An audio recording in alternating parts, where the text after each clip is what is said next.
Well, good afternoon, everyone, and thank you for taking time out of your busy schedule to sit in on another one of our webinars. This is part 2 of our logic model training, so to speak. This is turning a logic model into outcomes measurement using a logic model approach. My name is Kathy Roach from Strategy Solutions, and I am the Community Health Investment Project Manager, and I will be conducting the webinar today. Deb had a client who needed her out of town today, so she does apologize that she's not here for that. So for today, what we are going to be talking about is a little bit of a review and setting the stage for why logic models are so important and so helpful when you're looking at evaluating outcomes and impacts. So our workshop objectives for the day are to learn how to actually measure the outcomes and impact of your community health improvement strategies and other programs once you have developed a logic model, to assess your organization's current strengths and needs related to outcome impact measurement and evaluation, understand strategies to connect the dots between initiatives that you may already have underway in your health system, and building capacity for more robust outcome and impact measurement and reporting, and of course to have some fun. Deb and I actually were in Dallas, Texas a couple weeks ago doing logic model training over 2 days for the Spiritual Care Council at Christus Health, where they were struggling with how do you measure faith. So we were able to kind of break it down and talk to them so that they were looking at it more in, what is the satisfaction that the people are getting and how might you be able to measure that. So it was very rewarding, and they're really excited to take what they learned and kind of take that back to each of their hospital organizations to then create logic models for what they're doing. And welcome, Bridget. Thank you. For those of you who may not know who Strategy Solutions is, we basically have been around since 1998 when Debbie started the company after working at a hospital in town that's now UPMC Hammett. And we kind of go out into a lot of different sectors. We are in the private sector, we are in the nonprofit sector, we do a lot with strategic planning, board governance, but then we also have the health communities healthcare side where we help hospitals or foundations create community health needs assessments, do implementation, strategy planning, evaluations, as well as logic model training is kind of who we are. And we have clients all the way from New Jersey, Georgia, Pennsylvania, Ohio, Texas, and Alaska. So we're kind of all over the place. So kind of a little bit of a review. When you're, thinking about getting your group together, especially if you are on a calendar type of fiscal year where you end in December, you want to start thinking about getting the group together and kind of talking about what has been done for the year. Because if you are a nonprofit, you're going to need to have that for your 990. So instead of filling in the blanks on the 990, doing kind of an evaluation and letting your CFO or your auditors know what has been happening is kind of a great way to see maybe where you might have some holes, where you've done a great job, or where you may need to nag some departments because they're just not giving you the information that you're looking for. And one way to start is to bring all of your key people together that may have a hand in your implementation strategy and kind of talk to them about what are the strengths and accomplishments that you have done over the past year with your implementation strategy. Are you have any type of platform set up to measure your outcomes and your impact based on each of the activities that you're doing per goal. And then to also kind of take a step back and say, okay, what didn't go right, or where are there opportunities for improvement? It could be, geez, we had someone who left the hospital and we've never replaced. So that's why this goal has not gone anywhere, or maybe there's opportunity for improvement because you didn't get the grant the first year for maybe a mobile clinic, and you're going to write another grant for the following year because you really feel that that's important. So, kind of doing a self-evaluation of the accomplishments and areas of improvement is very important, because then that's your basis then for going into year 2 to talk about your implementation strategies, your outcomes, and your impact measurement of what you're going to be doing moving forward.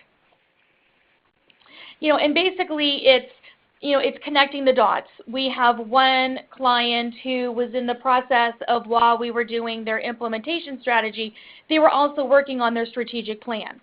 So they were actually combining the two and connecting the dots between, what is happening in the C-suite in creating a strategic plan for the next 5 years of their hospital with, oh my goodness, what is happening with our needs assessment and what are we doing in the community, and connecting the dots and cross-tabbing, geez, we can do the same thing for the same goal because it's both in our strategic plan as well as in our implementation strategy. Deb loves this quote: "Those who say it can't be done are usually interrupted by others who are already doing it." Just saying, make sure that you have, a plan and are moving forward at all times, or someone else is going to be doing it. We did have a webinar back in June. Debbie and I always go to the ACHI conference every year, which is the Association for Community Health Improvement. It's a wonderful 2.5-day conference where they have, oh my goodness, at least 12 breakout sessions that you can do, plus keynote speakers, and they always have a theme. And we always are learning wonderful things there. And so Deb just back in June kind of shared with whomever wanted to jump on that webinar about what was happening. And the conference track for last year, or this past year, because it was in Denver, is climbing and meeting new heights. And for 2018, March 14th through 16th, it's actually in Atlanta, Georgia, and the theme is Be the Bridge. So they're going to have all kinds of breakout sessions around 7 tracks, talking about and guiding on how you and your organization can be the bridge, whether fostering connections with your organization or strengthening relationships with your community and partners. It's very important to really bridge and make that connection and not take everything on and try and do everything yourself in your community, but actually look and see who is doing that out in the community. Is it a United Way? Is it a YWCA program? And maybe partnering with them to get the same job done because they already have a program in place. So Deb just kind of wanted to just kind of review a little bit about some of the key takeaways from that conference. And the 3 models that she was really excited about sitting in on was adopting an anchor mission. And that was kind of talking about health systems are required to make investments in their community, but that the most forward-thinking organizations are increasingly viewing all the expenditures, not just the ones related to community benefit or program investments, but any opportunity to enhance health and vitality in the community they serve, and they call that an anchor mission. And then we also, she had also sat in on one talking about a financial manager role. So you have maybe a coalition or collaboration within the community, and this one organization, Trust for America's Health, actually developed a financial manager position to complement this coalition and to collectively go after grants and other types of funding, whether it be community benefit, Medicaid, community development, in order to reach improved health outcomes that everyone had across the board, rather than having each organization go after some type of funding source. The next one that she was really excited about and wanted to share was the hub-spoke model to treat addiction. And this was out of Vermont where this came, and it was a project in Rutland, Vermont, that they created to address the underlying issues of substance abuse and how it related to an increase in criminal activity by the broader community, and how all kinds of organizations could come together, including hospitals, to not only try and stem the flow of the drugs coming in from New York City, but to also help offer suggestions and work with the coalition to decrease the crime rate. And so they did what's called a hub and spoke type model, where they had the hub as the vision center, which housed 8 embedded community partners that collaborated on responding to the opioid crisis. And then coming out as spokes were 3 subcommittees addressing public safety, substance abuse, community housing neighborhoods, and the culture of a high-risk neighborhood. And through their working for 2 years between 2013 and 2015, they actually saw a decrease in the number of crimes being committed because those users of the opioids were actually getting help. And then finally, she really liked the integrated physical and behavior health breakout session, and we've actually had Dr. Miller, who was the speaker, be in touch with a couple of our other clients based on the program that they were doing out in Denver, talking about how investments in comprehensive primary care, including behavioral health, can result in healthcare savings, and actually bringing the behavioral health component actually into the primary care facilities to do the behavioral health screenings and to, offer ways or to refer them then out, but actually starting with the primary care doctors for that. So even though there are some great and exciting models that are happening all over the country, we've heard from a lot of people, our clients, that they're still struggling with the basics. How to align prevention, wellness, population health, and community health improvement strategies, how to implement an evidence-based program, and a lot of times justify that investment in that evidence-based program, and how to measure and evaluate outcomes and impact.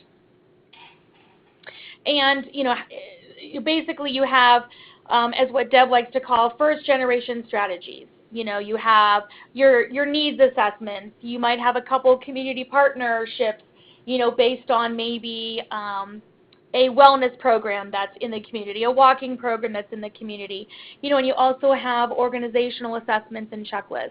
Or you have maybe what's called second generation strategies in place, where you're collaborating maybe with other hospitals, where we have a client where it's, a public health department and 6 hospitals working together and collaborating on different needs of the community, as well as doing a combined needs assessment, which in some states is actually a requirement. In Ohio and New York, it is a state law that the health departments actually have to do their needs assessments with the hospitals in the area.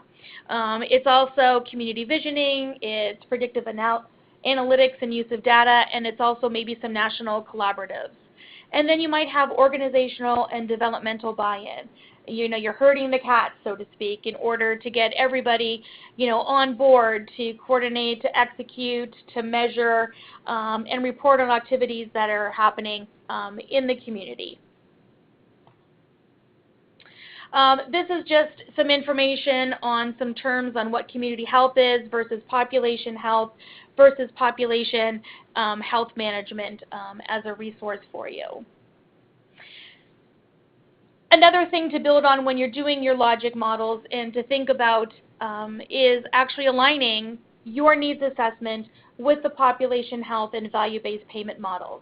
So you have your CHNA, but one of your goals is you want the community to have better health, so you want to do maybe some collaborations, maybe even take it as far as advocacy and policy. Our client up in Alaska is actually the hospital foundation, because the hospital is a for-profit. They don't have to do a needs assessment, but the foundation owns 51%, so they're required to. And they've not only taken their needs out to the community to create these great programs and have, a great outcomes and incomes measurement, they also go to the state legislature and are advocating for change in policy that will help the communities and the members of Alaska. So, they've actually gone the extra step. Or we had a client down in Lancaster who, someone working at the hospital, that did the needs assessment and saw that there was a need because there was such an increase in overweight and obesity in her county that she decided that she wanted to do something about it beyond just what the assessment said. So she actually became part of the planning committee for that county, and with the coalition actually created these walking trails that are now in the community with programs to match. You want to also have an increase your quality. You want to lower your readmission rate. You want to have some post-acute care, continuum care strategies set in place. And you also want to engage the patient. You want to make sure that they have sufficient access to any and all facilities and healthcare in your community. Activation, you want to address the medical and social needs that they have beyond just what is your blood pressure. And Deb always likes this slide, and we use it all the time. But it's talking about the pyramid and hierarchy of the evolution of your community health improvement. We still have some clients where, the needs assessment that is required by the IRS, it is strictly just a compliance. They do it to get the job done, and it goes on the shelf. Or maybe they have a couple, preventative initiatives, but it's really still more of a compliance.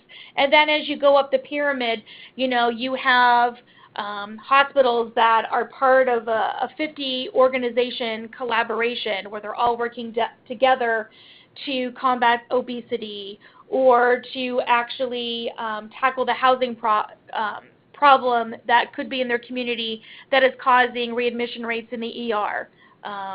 We love to talk about the program in Vermont that they did a couple years ago where the admission rate for homeless people was astronomical.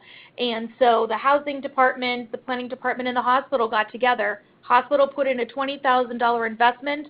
They bought a seedy 19-room motel that was a drug and prostitution area, cleaned it up, and that was a step down from being discharged from the hospital for homeless people. And it not only just was a shelter for them, they actually had social worker, a caseworker, they had a nurse practitioner there that would make sure that they took their medication, that they got the food, that if they had some behavior or mental health issues, those were being addressed. And they were also trying to find them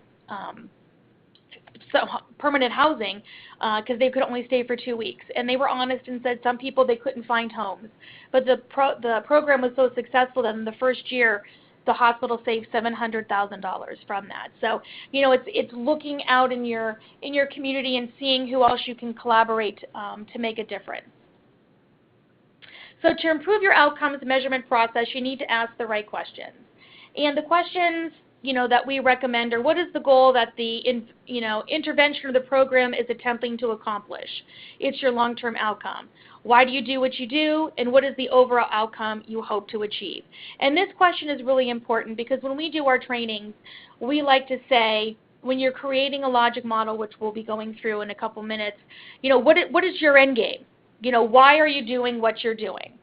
And have that be your long-term outcome, and from there you're going to work backwards to create that logic model to make sure that all your activities that you're planning actually match up to that long-range outcome. Because sometimes it doesn't, and you kind of have to stop and say, oh, wait a minute, we didn't think about, the process all the way through. What activities in your hospital or in your community are happening? Are there any activities that are missing? That's a big one where, as I mentioned, you have an end goal and you started out, but then you went on all these tangents, or you're going through and all of a sudden you're like, oh my goodness, we forgot this department to add into the activities that might be missing from this logic model. How do you measure the activities themselves? Those are outputs. What knowledge, awareness, attitudes, new skills, opinions, aspirations, or intentions happen because of the activities that you do? Those are short-term outcomes. What behavior change happens as a result? to the knowledge, the new skills or intentions learned, medium-term outcomes. And that can even be, tracked by a small survey that you might have at a health fair or at an educational session that you may offer for the community, by asking, what have you learned today that's going to change your behavior? And are you going to take what you've learned and take that home and apply that to your life? And what change in conditions happen as a result of the behavior? Those are long-term outcomes. And as a reminder, what is a logic model? A logic model is a tool to identify outcomes and impact measurements. And it's a graphic representation of a program, a series of if-then statements, a series of relationships, and it's basically a program roadmap. So as we like to say, this is your cheat sheet when building a logic model. You have your inputs, your outputs, and your outcomes.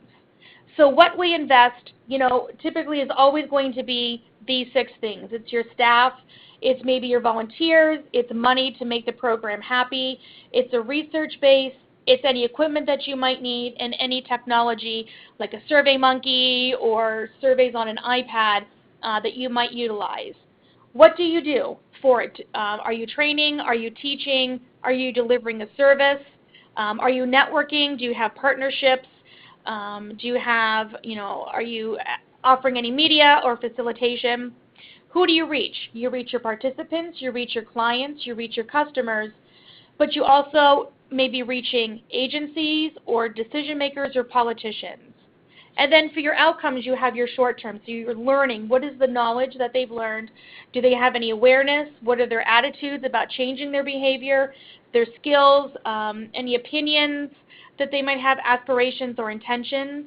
Your medium-term outcomes are action. It's the behavior to make a change.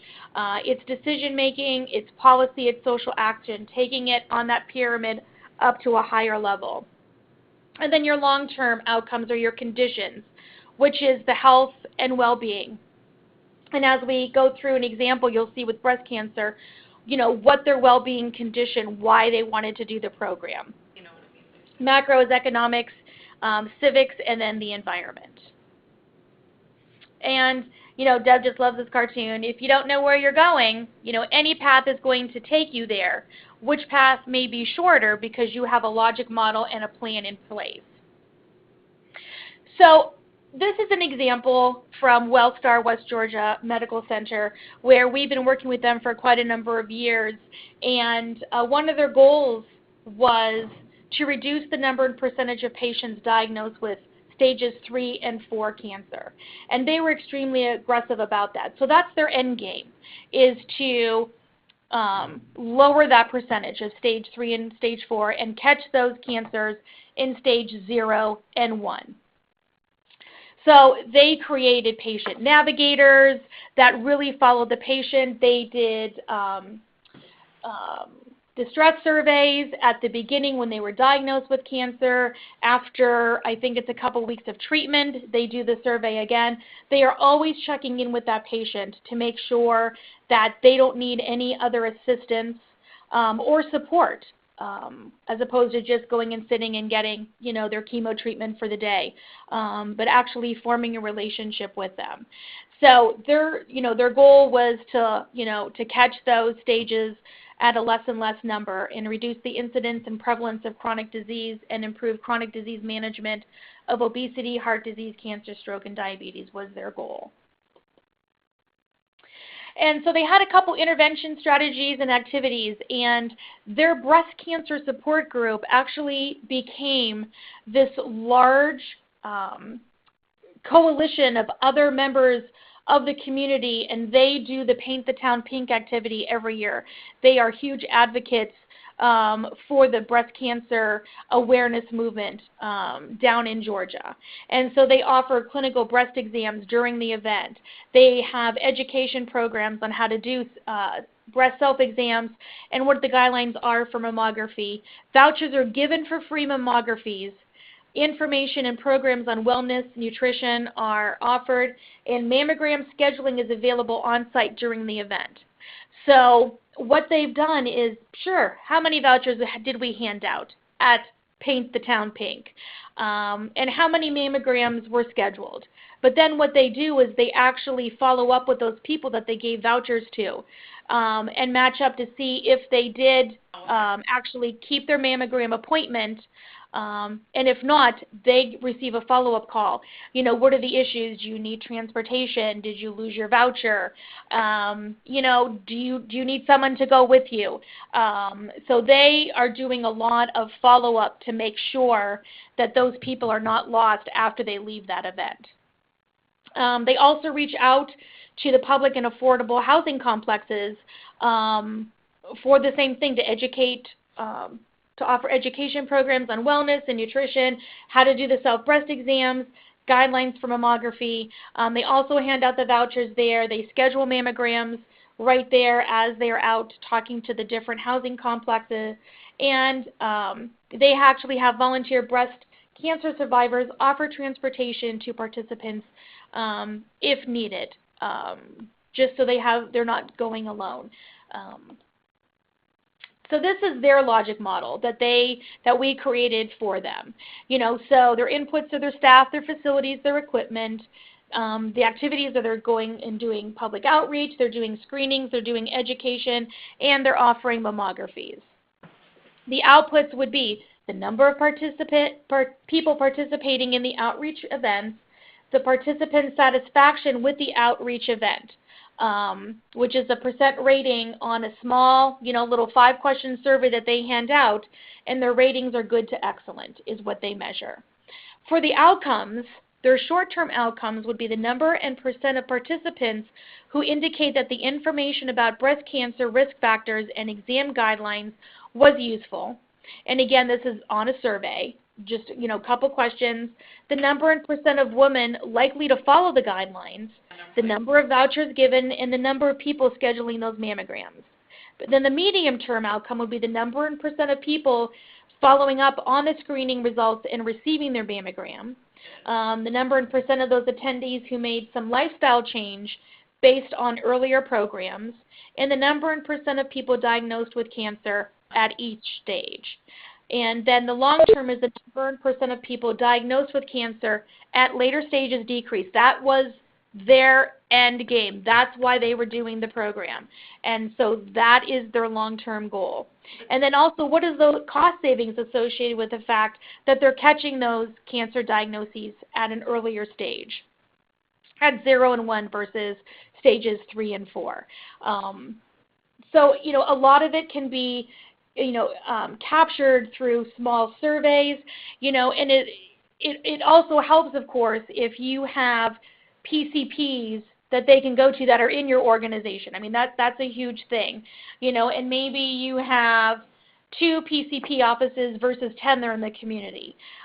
Even following the ones that are in your PCP organization is better than not following anybody at all. But you could also create protocols following up on the people that aren't part of your PCP program to still get that, get that information and get those outcome measurements, depending on your staffing and, the protocols that you would have in place. It's very important to track and count your numbers. So on the previous screen, where we had everything, numbered at the event, of course, you're going to track the number of people who participated in the event. You're going to track how many vouchers you gave out, and you're going to track the number and percentage of the participants who scheduled the mammograms. That's easy because that's right there at the event that you're hosting, and for them it was Paint the Town Pink. But after the event, doing your follow-up, which would be the number and percent of participants who did complete their mammogram within a 30-day, 60-day, 90-day, whatever time frame you wanted to hold them accountable to. We have a client who they do not have any type of women's health at their hospital. They are surrounded by hospitals in a small area, but their mammogram screenings tanked from their last needs assessment. It was in the low 70% range, and their breast cancer was going up. So even though they don't offer any type of OBGYN or women's health at that hospital, they decided and looked through their system and saw that they do offer radiology, they do offer the mammograms that would then just be sent to whatever doctor they had. So what they decided to do was everybody a year ago, September, who had a mammogram at their hospital, this year actually received a card saying, don't forget to schedule your mammogram, you're due this month. And then they followed up a week after the postcard went out to see if, in fact, they did make an appointment. So, you know, this is a hospital that doesn't have, you know, women's health at all as one of their offerings, but they're doing what they can, knowing because they're addressing a need that was in the community. And then, you know, the number and percentage of participants receiving mammograms diagnosed with breast cancer at every stage. You know, and again, it's easy if you have all your PCPs in your area, you know, under your hospital umbrella, but if not, you know, what can you do to follow up, you know, with those just to see, you know, if they did get their mammogram. But then using the information from the PCPs, the oncologists that would be under your system. What they got here, like if they got and also it's, you know, again, graphing, tracking the numbers. You know, they, in looking at the different stages and the different years, you know, showing that because they have such a push and are doing, you know, a detailed follow-up with the people that attend their Paint Their Town Pink event, that they are catching the breast cancer at, you know, earlier stages, so that A, you know, they can help the people, you know, live a productive life, but also saving the hospital money because they're catching it earlier. So it's, you know, less treatment down the road that it would have to be. And here, this is just an example of, you know, a real quick survey that could be handed out on paper, and then you input. You have iPads available for them to fill out, or you do it as a SurveyMonkey and give them the link, or create a QR code for free online that they can go and link up and actually, you know, complete the survey for you. But these questions here are basically measuring behavior change. Have you attended this event before? Yes or no? You know, and a lot of times you're going to see the same people at the event year to year, so you might, you know, be able to assign some type of number and then track them year to year. Did you follow up and make and change to your lifestyle as a result of the event today and what you learned at the event? How useful did you feel each of the following was? The information presented, the information you received, and then how likely are you to follow the advice and guidance today and follow up with a regular mammogram according to those guidelines? And then talking about measuring satisfaction as an output, how would you rate the presenter, the overall program? You could, you know, even add if you have several programs specific to whatever educational session that they were participating in. And then looking at, you know, excellent, very good, or excellent to good, whatever range you would like to have at your facility. But just a quick way to actually start measuring and capturing your impact and output measurements. So you have a logic model, now what? We highly encourage, based on a lot of clients that we worked with, is the IT department is your friend.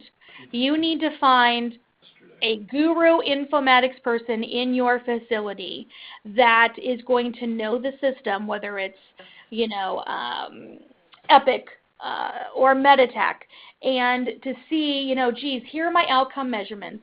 This is what I created in my logic model. Do we have anything currently in our system that you could make a report that we could get on a quarterly, 6-month, yearly basis? You know, and sometimes maybe it's not in there, but maybe your informatics person has a way to create, you know, a couple fields. Or for instance, one of our clients, most of the information that you want to track is in those nurses' notes, and it's a text field which you can't search. So what we did for our client in Alaska, one of their partners, was just that. It was a measurement that they had, but it was just nurses' notes text fields. So we had them print out all of them, and in looking at all of them, all those notes that were in there were actually one of 9 things that could be happening with that patient. So what we then went to the informatics person and said, if you just have a drop-down menu with these 1 through 9 things that the nurse can just click, now you can actually create a report that's easy to measure as opposed to reading every single nurse's field for every single patient that comes into a certain program. And so we highly encourage you to talk to your IT colleague, your informatics person, buy them a coffee, buy them a lunch, and talk to them about what your end game is, what you want to measure, and how can they help you. And it's also good that should you get your group together on a yearly basis to talk about and evaluate what was done for the year, that person is always sitting in on those meetings so that they hear what's going on. And, that's when stuff comes up where it's all, geez, we thought we had this in the system.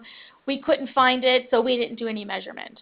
Or our client down in Georgia, they actually, their informatics person is awesome, and she was actually able to provide the nurse navigator with a laptop where the system was offline, so she could actually input all of the information at a health fair or at a screening. And then as soon as she got back to the hospital, everything uploaded into the system. They tried doing it, but where they were located, the Wi-Fi and hotspot was spotty. So the person went back, said they were having problems with that. So she was able to then create that program offline for her. So keeping that IT colleague, informatics person in the loop and creating a great relationship will really take you far in helping you to get those outcomes measurements that you're striving to get and report on every year. You also want to improve your evaluation capability. It's always good, it's not always, and I'm going to pick on you, Bridget, it's not always the Bridget show. You should have a team in place so that, people see that she's in charge of the community health needs assessment. She can get all those numbers. That's a lot of stress to put on one person, and maybe their wheelhouse doesn't include knowing everything about cardiac rehab.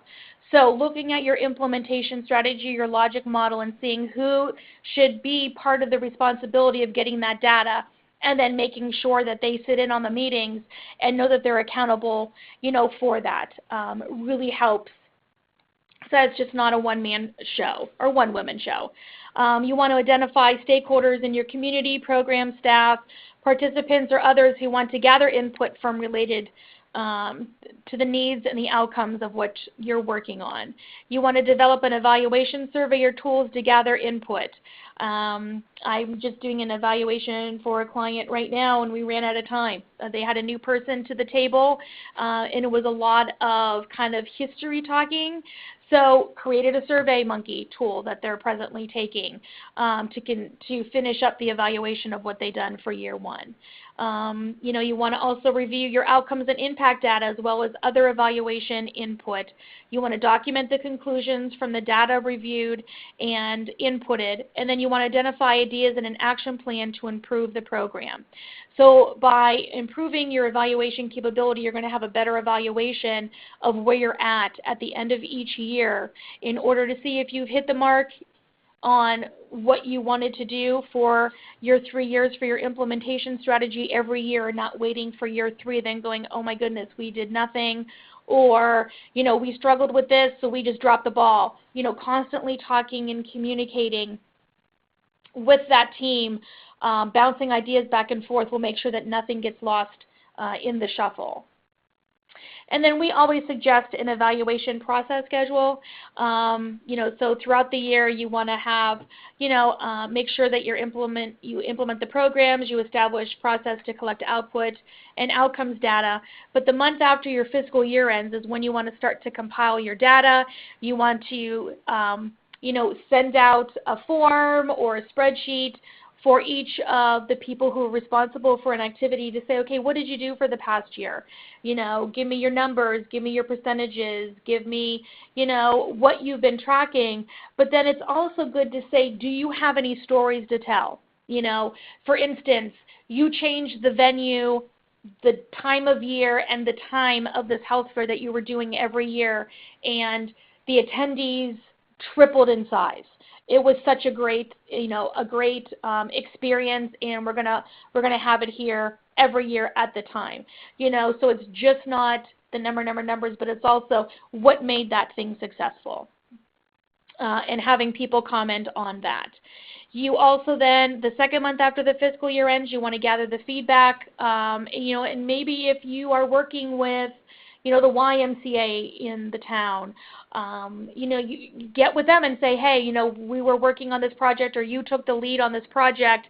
How did you do for the year? We have a client in Pennsylvania that, they had no money to do anything, and found out that there was this group in town that was doing so many things to increase physical activity and nutrition and decrease overweight and obesity.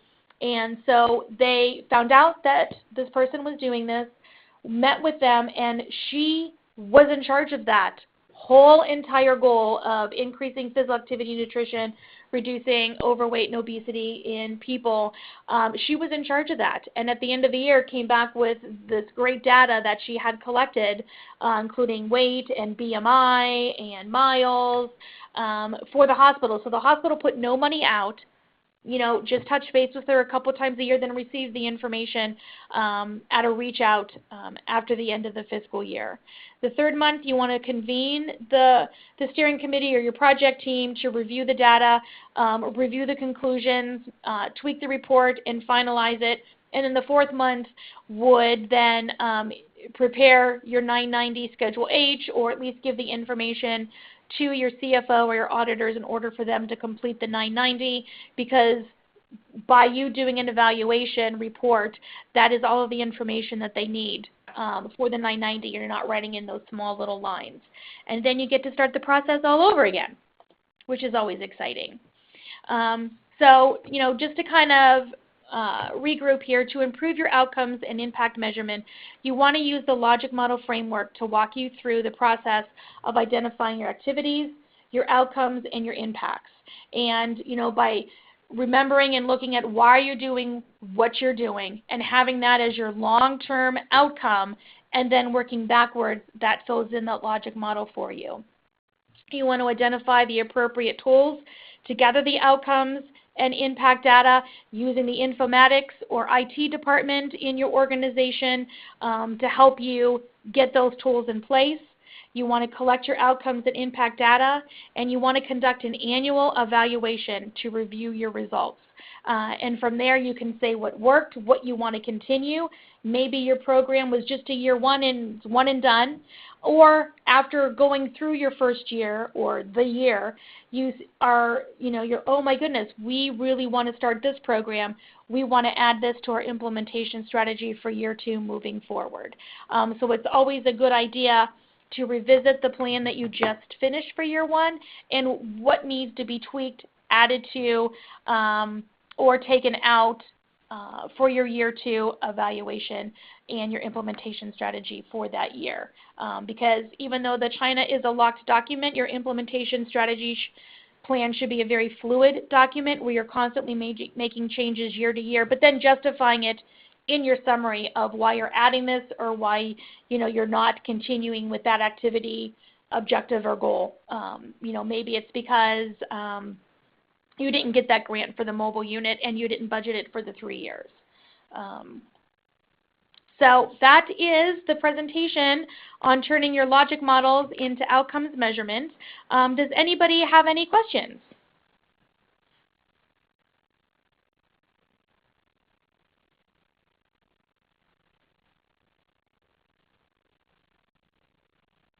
All right. Well, if no one does, I would like to thank you all for participating.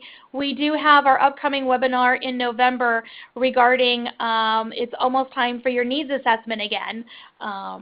So just some helpful tips and things to remember and look for when you're starting your next or third go-around, right, of your community health needs assessment. So on behalf of Debbie Thompson, I would like to thank you for taking an hour out of your day to spend with me to talk about logic models. And I hope you all have a great day, and I will be sending you a copy of the presentation for you to share with your colleagues. Thank you so much, and have a great day.